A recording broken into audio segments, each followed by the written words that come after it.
This is Lisa McKinney. I'm a faculty member in the Culverhouse School of Accountancy, and I am talking today about my learning in action experience and the results of the past year. My experiential learning opportunity is the Culverhouse Lift program, which I'm going to give you an introduction to and then tell you what the outcome of the planning and all the things that we did this year, what that outcome was. First of all, my program that I work with and direct is called Culverhouse Lift, Learning Initiative and Financial Training. And you can see that we have it integrated currently into 3 different courses. It is part of our honors course for AC 210, which is Introduction to Financial Accounting. The lab is actually a service learning lab for that honors class. We have about 300 students that are currently taking that honors class in 3 different sections. We also have Lift as an actual class, AC 184 and AC 188, which also has an honors option. And in those 2 classes, you can choose whether to just serve as a volunteer or to actually be a leader, which is a very different experience.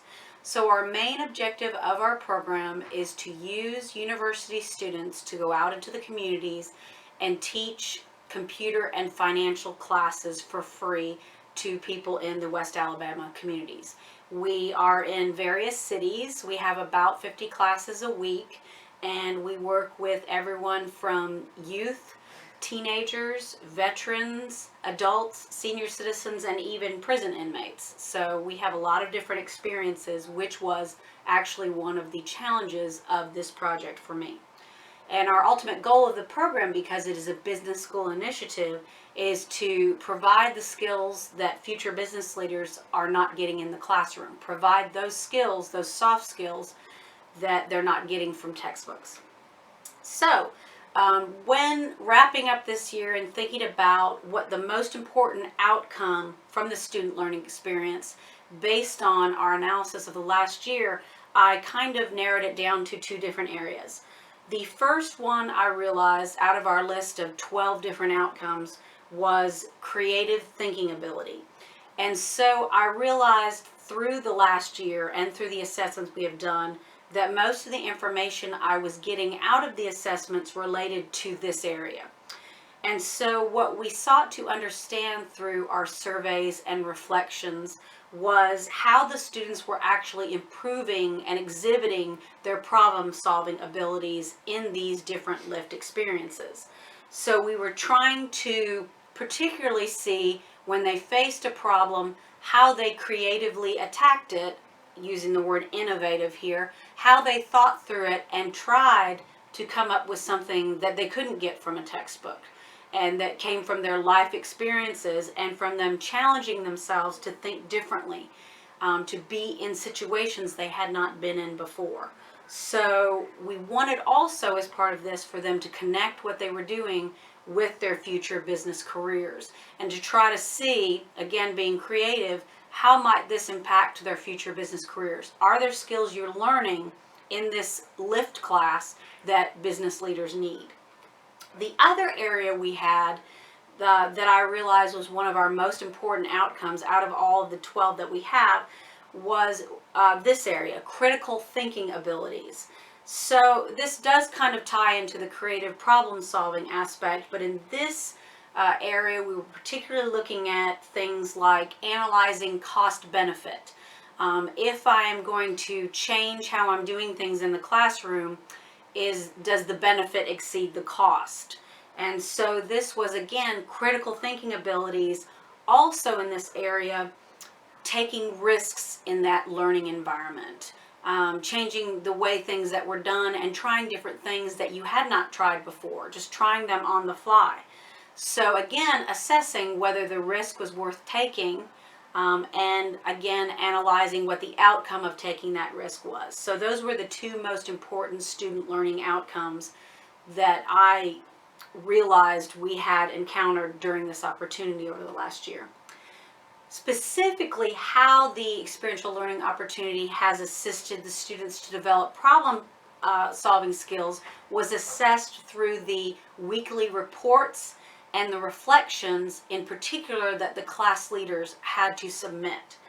They were specifically asked each week, what was a very specific problem you encountered in your position as a leader of this class? What were the different ways you felt you could solve it? Which one did you choose, and how did that go for you? So the good news is when we were analyzing the outcome of these surveys and reports and reflections, we saw that we got both positive and negative answers, which was good.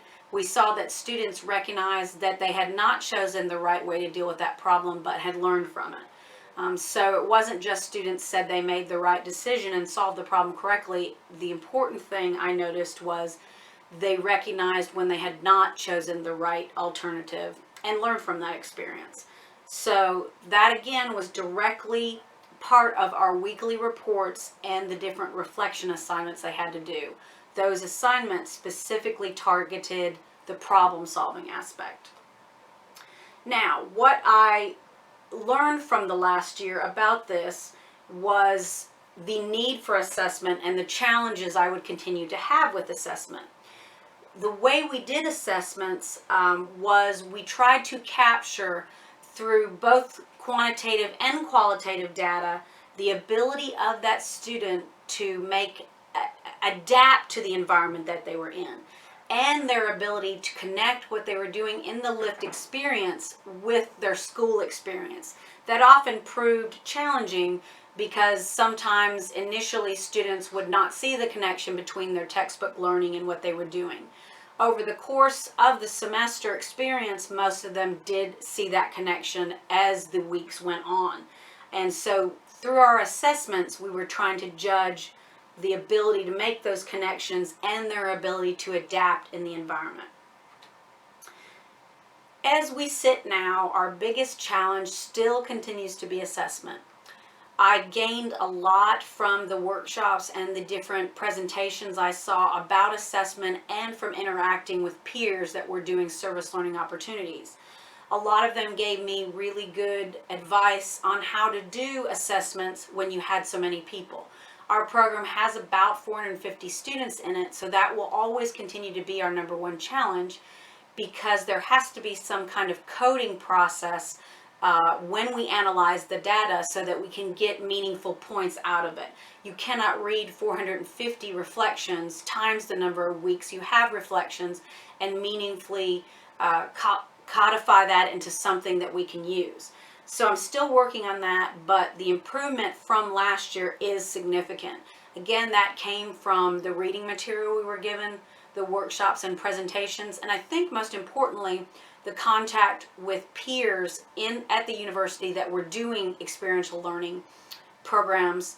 Even though they were very different from mine, I learned a lot from them telling how they did assessment and what I could use given the number of people I had in my group.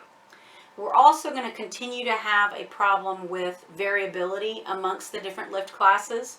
It is difficult to use the same assessment for someone working with youth and using that assessment with someone working with prison inmates. So I'm finding that I'm going to need to have different assessments among the different groups of people we're working with. So what I learned over last year was that it was really the different groups of people taking the classes, again, youth, adults, senior citizens, veterans, prison inmates, that would need to drive how we did the assessment going forward. I also learned a lot about TaskStream and recognized that I really needed to learn more of its capabilities. I was just learning and using the very basic things that TaskStream has to offer. So something for me in the future is trying to branch out and try to go past just the surface area of what TaskStream offers. So on the whole, my experience was a very positive one. I particularly got a lot, I think I got the most out of working with peers. Just the interaction where monthly we would meet and talk about our experience. I got a lot out of that I don't think I could have gotten from reading a book or from attending a workshop. Thank you.